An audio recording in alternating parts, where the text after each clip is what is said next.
শেখ হাসিনার পতন এবং পালিয়ে যাওয়ার পর থেকে ভারতের কাছ থেকে আমরা বহুবার শুনেছি যে বাংলাদেশে তারা নির্বাচন চায়, তারা চায় নির্বাচিত সরকারের সাথেই তারা তাদের যাবতীয় সব ডিলিং করবেন। কেমন নির্বাচন চায় সেটা এক ধরনের তাদের বক্তব্য আছে। প্রশ্নটা করতে চাই, দুটো ইস্যু নিয়ে কথা বলবো। সেটা হচ্ছে, এটা ভারতের নির্বাচন চাওয়ার সাথেই রিলেটেড। ভারতকে আসলেই বাংলাদেশে নির্বাচন চায়, এটা একটা প্রশ্ন। আরেকটা হলো সাম্প্রতিক সময় পিআর নিয়ে, মানে আমাদের সংসদ নির্বাচনে প্রপোর্শনাল রিপ্রেজেন্টেশন হতে হবে, সেটা নিয়ে যে আন্দোলন চলছে, সেই আন্দোলনটা আদতে আদতে কার পারপাস সার্ভ করছে, বা আরো যদি সরাসরি বলে এটাকে ভারতের পারপাস সার্ভ করছে না, সেটার প্রশ্নের জবাব খুঁজতে চাই। যেটা নিয়ে প্রাথমিকভাবে কথা বলবো সেটা হচ্ছে নির্বাচন নিয়ে। তারা সবসময় বাংলাদেশে নির্বাচিত সরকার চেয়েছে বলে বলছে। তাদের যুক্তি আছে, যুক্তিটা তারা যেটা সামনাসামনি দেয় সেটা হচ্ছে, তারা বাংলাদেশ সরকারের সাথে যখনই আলোচনা করতে যায় তখন বাংলাদেশ সরকারের কার সাথে কথা বলবেন, মানে তারা বলতে চান যে সরকার অনেকগুলো পাওয়ার সেন্টার্স আছে, যেমন সরকার আছে, উপদেষ্টা পরিষদ আছে, সেনাবাহিনী আছে, স্টুডেন্টস আছে। কথাটা খুব বেশি ভুল না, মানে এই সরকারের আসলে এটা একটা মেজর সংকট যে এই সরকারের বিভিন্ন জায়গায় পাওয়ার সেন্টার্স আছে। তো এটা তারা যুক্তি হিসেবে আনে, কিন্তু আমি ব্যক্তিগতভাবে মনে করি আসলে শেখ হাসিনার পতন এবং পালিয়ে যাওয়ার পর ডক্টর ইউনূসের সরকারটাই প্রথম এসছে, এবং সেই সরকারটা, আমি বহুবার বলেছি, ডক্টর ইউনূসের অনেক সমালোচনা থাকলেও ভারতের ক্ষেত্রে তার স্ট্যান্স ওয়াজ এক্সেলেন্ট। সেই কারণেই ভারতের সাথে তিনি যখন একেবারে মাথা উঁচু করে দাঁড়িয়ে চোখে চোখ রেখে কথা বলেছেন, স্বাধীন সার্বভৌম রাষ্ট্রের মর্যাদা চেয়েছেন, মানে ডক্টর ইউনূস অনেক বাড়াবাড়ি কিছু করেছেন তা না, কিন্তু বেসিকটুকুই যখন চেয়েছেন, একটা স্বাধীন সার্বভৌম রাষ্ট্র যা চায় সেটা ভারতের ভাল লাগে নাই। ভারত শেখ হাসিনার মতো একটা স্লেভ চেয়েছে এখানে, সেই স্লেভ যখন হলো না, ভাল লাগে নাই। সো ইউনূসের সাথে আসলে তারা কাজ করতে কমফোর্টেবল না। সেই জন্য একটা নির্বাচিত সরকার তাদের জন্য মন্দের ভালো, কিন্তু এটাই তাদের মানে বেস্ট অপশন কিনা সেই প্রশ্ন আমি করছি। নির্বাচন নিয়ে বরাবর যা বলে, 20 আগস্ট আবারও একই রকম বিবৃতি দিয়েছে। তারা বলছে ভারত আবার জানাতে চায়, আমাদের প্রত্যাশা হলো বাংলাদেশে দ্রুত, অবাধ, শান্তিপূর্ণ, ইনক্লুসিভ নির্বাচন হোক, যেখানে মানুষ তাদের রায় দিতে পারবে এবং মানুষ কি ভাবছে তা বোঝা যাবে। ইনক্লুসিভ আমরা বুঝতে পারি আওয়ামী লীগকে বোঝায়, কিন্তু আওয়ামী লীগ যে নির্বাচনে থাকতে পারছে না এটা এখন ভারতের লোকজনও স্বীকার করতে শুরু করেছেন। আমি এখানে একজনের বক্তব্য আছে, সেটা পড়ব। বাংলাদেশকে নিয়ে যখনই ভারতে কথাবার্তা হয়, মূলত কয়েকজন হাই কমিশনার সবচেয়ে বেশি কথা বলেন। ভিনাসি, মানে যারা বাংলাদেশে কাজ করেছেন, ভিনা সিক্রি আছেন, পঙ্কজ সারণ আছেন, হর্ষবর্ধন শ্রিংলা আছেন, পিনাক রঞ্জন চক্রবর্তী আছেন, মানে মানে তারা, আমি আগেও মানে শেখ হাসিনার সময় তারা যখন কথা বলতেন আমি মোটামুটি নিশ্চিত ছিলাম, এখনও আছি, যে আওয়ামী লীগের বেতনভুক্ত কর্মচারী ওখানে বসে বসে বেতন পান এবং বসে বসে শেখ হাসিনা কেন থাকা জরুরি নির্বাচন ছাড়াও সে আলাপ করতেন। আর এখন যে ন্যারেটিভটার কথা বলছি, যে শেখ হাসিনাকে উগ্রবাদী, ধর্মীয় উগ্রবাদীরা খেদিয়েছে, তাকে পালাতে বাধ্য করেছে, এবং ডক্টর ইউনূসের সরকার একটা উগ্রবাদী সরকার, মাহফুজ আলম, হিজবুত তাহরীর ইত্যাদি ইত্যাদি। কিন্তু এর মধ্যে একজন মোটা দাগে একাডেমিক, আমরা তাকে কিছুটা গুরুত্ব দিতাম একসময়, শ্রীরাধা দত্ত, কিন্তু উনিও আসলে বিজেপির লোক। আমরা এখন একটা ইউনিভার্সিটিতে উনি টিচার আছেন, ওপি জিন্দাল ইউনিভার্সিটি। তার আগে তিনি বিবেকানন্দ ফাউন্ডেশন বলে একটা থিঙ্ক ট্যাঙ্ক আছে, যেটা মূলত বিজেপির অ্যাফিলিয়েটেড বা অ্যালাইন্ড একটা থিঙ্ক ট্যাঙ্ক, সেখানে উনি কাজ করতেন সাউথ এশিয়ান ডেস্কে। শ্রীরাধা দত্ত বাংলাদেশে এসেছিলেন কিছুদিন আগে, সেখানেও নির্বাচনের কথা বলেছেন। আমি এই যে ডয়চে ভেলার এই রিপোর্টেও তিনি নির্বাচনের কথা বলছেন। তিনি এভাবে বলছেন, বাংলাদেশে নিষেধাজ্ঞার কারণে আগামী নির্বাচনে আওয়ামী লীগ লড়তে পারবে না, এটা ধরে নেওয়া যায়। এই পরিস্থিতিতে ভারতের প্রথম চাওয়া বাংলাদেশে একটা স্টেবল বা স্থায়ী সরকার গঠিত হয়। বাংলাদেশে স্টেবল সরকার ভারত চায় কিনা সেটা নিয়ে আমার সিরিয়াস প্রশ্ন আছে, আমি সেই জায়গায় আসবো। আরেকজন সাংবাদিক একই রকম কথা বলছে। শ্রীরাধা বলছেন ওনার একটা চয়েস আছে, উইচ ইজ ভেরি ইন্টারেস্টিং, এবং আমার ধারণা শ্রীরাধার এই বক্তব্য অনেকে ব্যবহার করবে বিএনপির বিরুদ্ধে। কেন বলছি একটু পড়ি। শ্রীরাধা মনে করেন বর্তমান পরিস্থিতিতে এবং আওয়ামী লীগকে বাদ দিয়ে নির্বাচনের ক্ষেত্রে ভারত বিএনপিকেই ক্ষমতায় দেখতে চাইবে, কারণ জামায়াত ও এনসিপিকে নিয়ে ভারত খুব বেশি আত্মবিশ্বাসী নয়। জামায়াত এনসিপিকে চাইবে না, জামায়াতকে চাইবে না, বা জামায়াত ভালো করুক এটা চাইবে না। আমি আসলে এটাকে প্রশ্ন করে রাখতে চাই, একদম ভালোভাবে রাখতে চাই। যাই হোক, পরবর্তীতে শ্রীরাধার আরও বক্তব্য আছে যে এনসিপির সাথে, জামাতের সাথে তার অবস্থা ভালো না, যোগাযোগ ভালো না। আমরা এখন একটু খেয়াল করি, নির্বাচন ডক্টর ইউনূসের চাইতে থাকার চাইতে মন্দের ভালো হতে পারে, কিন্তু ভারতের জন্য সবচেয়ে সবচেয়ে ভালো হবে যদি বাংলাদেশে একটা অ্যানার্কি হয়, নৈরাজ্য হয়, এবং ভবিষ্যতে বাংলাদেশে একটা দুর্বল সরকার থাকে। যদি নির্বাচন হয়, এই জায়গাটা মনে রাখতে হবে। নির্বাচন না হওয়া খুবই ভালো অপশন। এনার্কি হলে সুবিধা কি? এনার্কি যখন হবে আমরা মারামারি করবো নিজেদের মধ্যে, আমরা নানা রকম কেওসের মধ্যে জড়িয়ে পড়বো, রাষ্ট্রের প্রতিষ্ঠানগুলো ঠিকঠাক মতো শাখি আছে তো এমনি শেষ করে দিয়ে গেছে, ওগুলো আরও খারাপ পরিস্থিতিতে যাবে।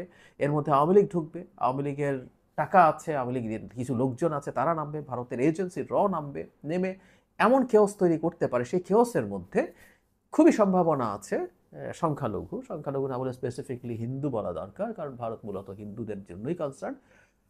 তাদের উপরে হামলা হতে পারে, ব্যক্তির উপরে, বাড়ির উপরে, মন্দিরের উপরে, কুড বি এনিথিং। কেওসটা যদি যথেষ্ট বাড়িয়ে নেওয়ার পর্যায়ে চলে যাওয়া যায়, ভারতের কোনো না কোনো ধরনের ইন্টারভেনশনের প্রবাবিলিটিও তৈরি করা যেতে পারে। আমি দীর্ঘদিন থেকে একটা কথা বলছি, আজকে একটু ছোট করে বলে রাখি। রাশিয়া যেমন বিভিন্ন জায়গায় বিভিন্ন দেশে তার রাশান ভাষাভাষী লোকজনকে তারা অত্যাচারিত হচ্ছে, তারা কোনো না কোনোভাবে চাপের মুখে আছে, এই ন্যারেটিভ দিয়ে ইনভেইট করে এবং সে নিজেকে রাশিয়ান স্পিকিং পিপলের কাস্টেডিয়ান মনে করে। ভারত কিন্তু এই অঞ্চলে হিন্দু জনগণের কাস্টেডিয়ান তাকে বলে, এটা অলরেডি বলছে, সমানে বলছে। আজকে আর বিস্তারিত বলছি না, সুতরাং সেই ন্যারেটিভ তৈরি করে রাখছে। এটা এবার হচ্ছে তা বলছি না, কোনো একদিন ভারত এই বাহানায় এই কাজটা করতে পারে। যাই হোক, এই অ্যানার্কির মধ্যে যখনই চলতে থাকবে তখন আওয়ামী লীগের ফিরে আসার পথ সহজ হবে। বাংলাদেশে নির্বাচন যদি না হয় তখন কি হবে? তখন কি সেনাবাহিনী আসবে? এই সরকার কি হবে?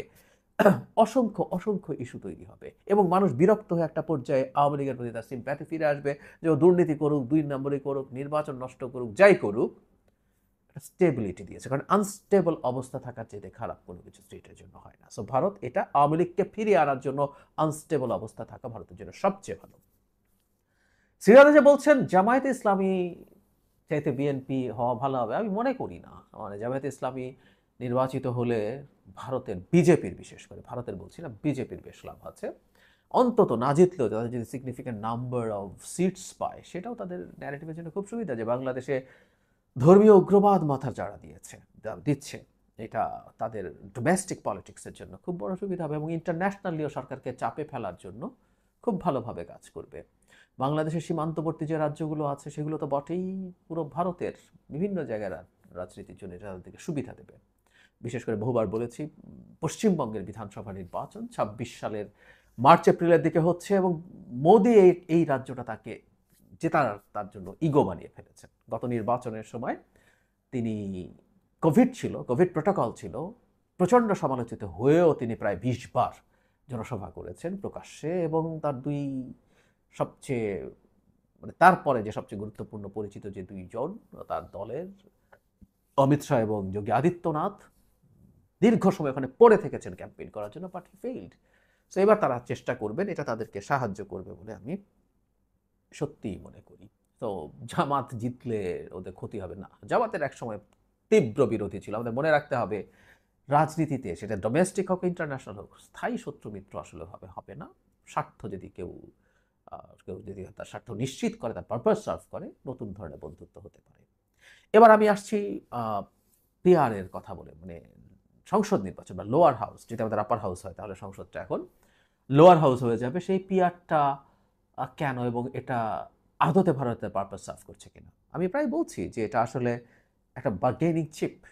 বাস্তবে পিআর না হলে নির্বাচনে যাব না ধরনের যে আলাপ জামায়াতে ইসলামী আন্দোলন এরা দিচ্ছেন, এটা আসলে আমি মনে করি যে একটা চাপের জন্য। কিন্তু যদি না হয় তাহলে তখন কি দাঁড়াচ্ছে? ধরলাম বাংলাদেশে পিআর এর নির্বাচন হলো, এটা ভারত খুব চাইবে, কারণ আনস্টেবল সরকার, আবারও বলছি, সে ভারতের চাপের কাছে নতি স্বীকার করবে।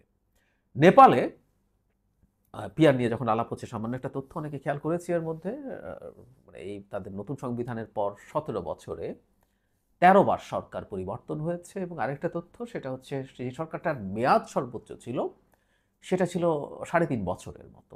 এর বাইরে আর 4টা সরকার ছিল যেটা 1 বছর পার করতে পেরেছে। মানে 5টার বাইরে সব সরকারের মেয়াদ, 13টা যদি 8টা হয়, 8টা 1 বছরের নিচে ছিল। এই হচ্ছে পিআরের অবস্থা। আনস্টেবল সরকার খুব চাইবেন তারা, কারণ যত আনস্টেবল সরকার হবে ততই আওয়ামী লীগকে ফিরিয়ে আনা তাদের জন্য সহজ হবে। সেটা কোন ফর্মে ফেরাবেন সেটা তারা সিদ্ধান্ত নেবেন। নানান খবর আসছে, রাহুল প্রিয়াঙ্কা মডেলে শেখ হাসিনা তার পুত্র এবং কন্যাকে দিয়ে ফেরত আনাতে চান। আলাপ করবো আদৌ কাজ করবে কিনা।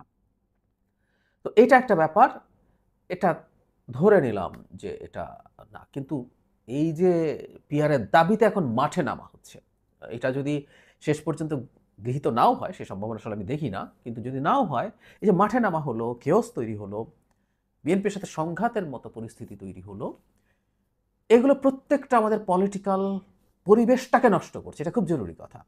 আমরা ধরে নিলাম এই আন্দোলন হলো, কিন্তু এই যে জামায়াতে ইসলামী একটা উদ্ভট দাবিকে, এটা উদ্ভট বলছি, বাংলাদেশের মতো প্রেক্ষাপটে আমাদের প্রচুর আলোচনা হয়েছে।